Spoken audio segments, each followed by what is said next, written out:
mukulike eyo mu Valentine's Day olunaku lw'abagalana.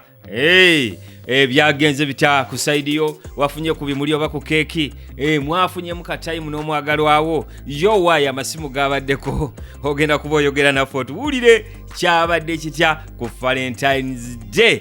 Yes, naye nga tetunagenda luuyi olwo njagala gwe okujjukiza gwe nasiba ku mizannyo egy'enjawulo oba nyumirwa akazannyo k'okusiba ku mizannyo egy'enjawulo naddala omupiira oba oliawo ne NBA oba oliawo n'emisinde n'embalaasi nti kampani bwaguga eri emu yokka 1xbet gy'osobola okwegattako olunaku olwaleero ng'okikola ku bwereere noba nga obetinga ku mizannyo egyo egy'enjawulo. Njagala okutegeeza nti bw'oba wakajoyininga 1xbet ojjafuna bonus ey'ebitundu ebisukkira ddala mu 200 ku deposit gy'osooka oteeka ku account yo. Ate era nga okukireiminga bonus eyo nja kusaba okozese promo code 256C 256 kya era okozese link eri mu description ya video eno yennyini okulaba nga oregisteringa. Naye njagala okujjukiza gwe wenna ali wansi w'emyaka 25 akazannyo kano keesonyiwe tokkirizibwa kukwatako ku betinga ate nga naawe akikola oba asazeewo kikola kikole responsibly. Ali ku ssimu omulundi ogusoose oba asookedde ddala yogerako nange. Hello Sebo webale kuweereza. Kale Sebo Nze myasi omutuuzi w'eddagala ly'ekifuba n'essenyiga wanensebe mu kitolo. Valentine's Day yabadde etya mu kitolo eyo? Yagenze etya? Valentine yabadde etutamu omuntu. Bizinensi yaffe zonna zaagudde olwa economy.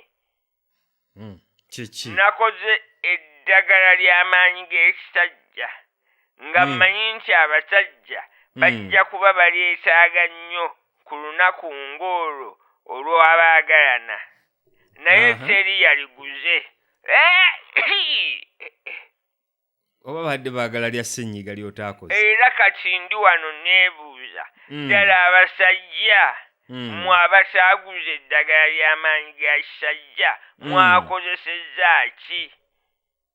Oba babadde nago balayika babadde n'amaanyi ga wangi? Nze mbuuza nti ggwe wakozesezza ki? Amaanyi olina matono tolabika kubaako yadde n'otwanyi. Sebo ggwe wakozesezza ki obutangulaako? Oyo myasi ab'entebe mu kitolo tubabuuzaako nnyo. Ali ku ssimu omulala tali solido y'abakyala wano mu Ndeeba. Omuwagizi wa Manchester United champion. Mu Champions League nga temuliiyo saabalabye musamba ddi? Sebo nsaba okudaala empola. Nkulaba okufa oli kuyita okwebaka. Ttiimu ya Man U gyesonyiwe. Kale tuveeyo eyo Valentines yabayisizza etya ab'Endeeba mu Ndeeba? Kimanye nti eno mitawaana myereere. Kiki? Waliwo eyakutte ebimuli abitwalira omusajja. Yasanze ow'omukwano. Ali eyo ayesa mpiki na mukyala mulala. Wangi? Ng'omulenzi we alina omukyala omulala mu ntebe bali bukunya. Njagala okimanye nti eno miranga na biwoobe. Naye munnange abaana tebayiga bano. Bambi mukazi wattu kati yakoze atya? Ali wano wange muyambako kukakkana. Solido. Sebo ndi dokita wa mitima nze ne pressure ya love. N'olwekyo bino mbisobola. Era bwe wabaayo abalala abali eyo nga Valentine omusajja yakukyankalanyizza nnyabo nkusaba nkubira ku ssimu nkimale. Solido kale Sebo ate nsaba gavumenti eteekewo etteeka ku bakazi abatukubira nga Valentine esembedde kyokka ng'ennaku endala zonna tubadde tubakubira amasimu nga tebakwata. Bakyaliyo. Ebikibonerezo ki kye basaana? Basibwe mayisa. Tukooye ejjoogo bakyala mmwe. Era nsaba n'abawa bannaabwe ebirabo ebitategeerekeka ku nnaku nga zino enkulu. Poliisi ebakwate. Nga birabo ki? Ekikuweesa munno akasenya. munno n'omuwa akasanyirizo ku Valentine. Asanirire. Sebo nze Valentine ewedde.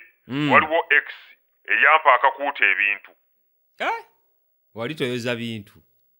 Ku luno wafunye iki? Mazima ddala nga lwaki mutumanyira? Lwaki mumanyira abantu bwe mutyo? Ku luno ky'ova olaba amasimu gange nagaggyeko. Wagaggyeko. Ndi mukowu wa diguri. Kyogaa tewafunye ekirabo ku luno. Ekirabo nze nakyewadde. Kirabo ki? Mirembe. Ate kirabika ono omuwala ali wano gwe baakyaye. Kyandiba ekirabo mu ngeri ey'okusaaga. Soliddo. Tongamba nti omuwala gwe baakyaye. Manyi olimbega.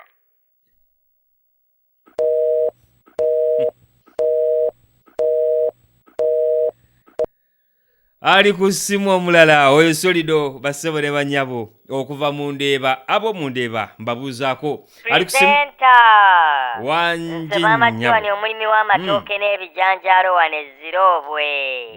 Ku ffaamu y'amajanja. Bannange abazirobwe Valentine yakuyisizza etya Maama Joan?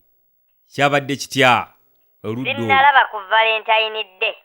Nze olunaku lwe nalabye lwa Fool's Day.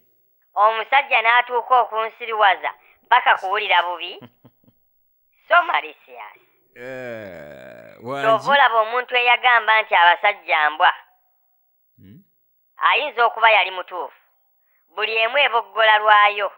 Naye nze omusajja owange kirabika kabwa kaganda. Ennaku bbiri kati essimu teriiko.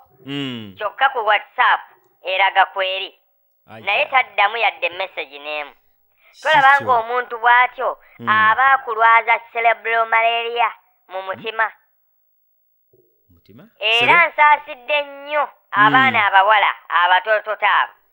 Abavubuka. Valentine eno erabika teyabayisizza bulungi. Olaba nze omuntu omukulu.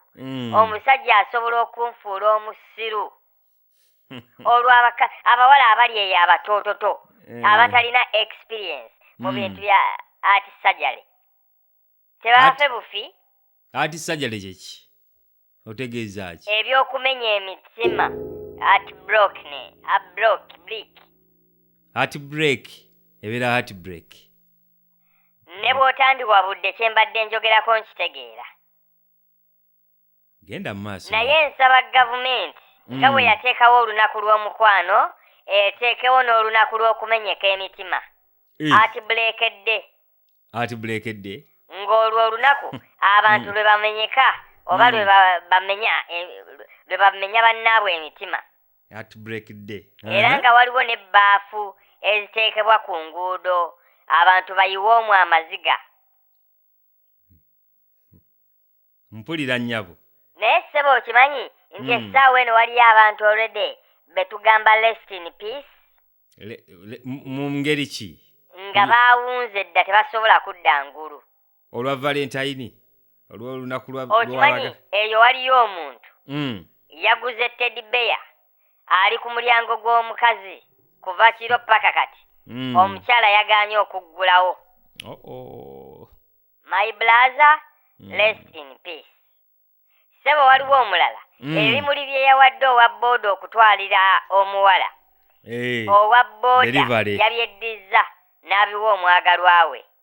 Mwannyinaze rest in peace. Okimanyi waliyo omukazi eyasuza akuba essimu y'omusajja okwagala okugifiirako. Kyokka omusajja ng'ali mu kunywegera mukazi mulala. Essimu eri mu silence oba mu vibration. Mukazi gwe naawe tukusabira rest in peace. Kyokka ng'era waliyo omulala gwe njagala okuteeka mu rest in peace. Muteekemu. Yoyo ng'ebirabo byo byatuuse leeti ng'omwagalwa we yafunyedde ebirabo bingi nnyo okuva mu bantu abalala. Tukusaba naawe olulala okeereko olebe kubeera mu rest in peace. Gwe ekirabo wafunye naye oli ku balala. Naye pulezidenti kambuuze. Owaye nnyabo. Omukazi eyeewa ekimuli mu Lungereza ayitibwa atya? Yewe kimuli. Si ye flower girl.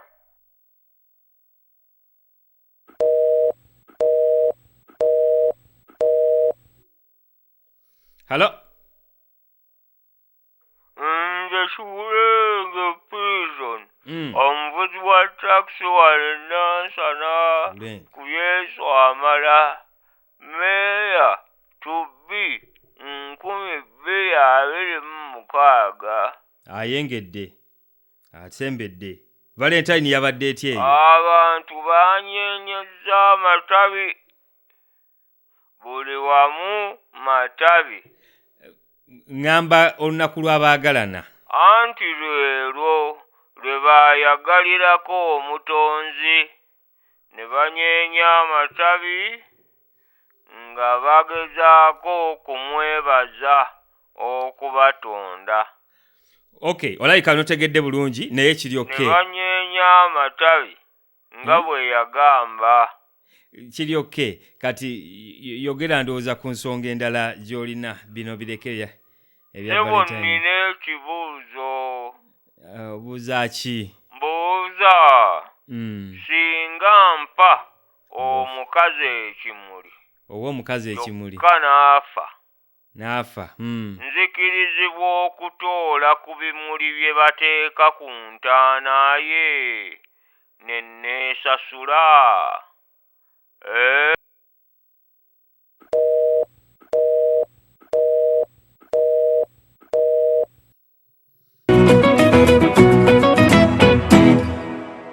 Thank you for watching our video. Now, have you registered with 1xBet yet? In case you haven't, you can do it right now for free. Join 1xBet today using the link in the description of this video. Don't forget to read the terms and conditions before you start betting. What are you waiting for? Join 1xBet today.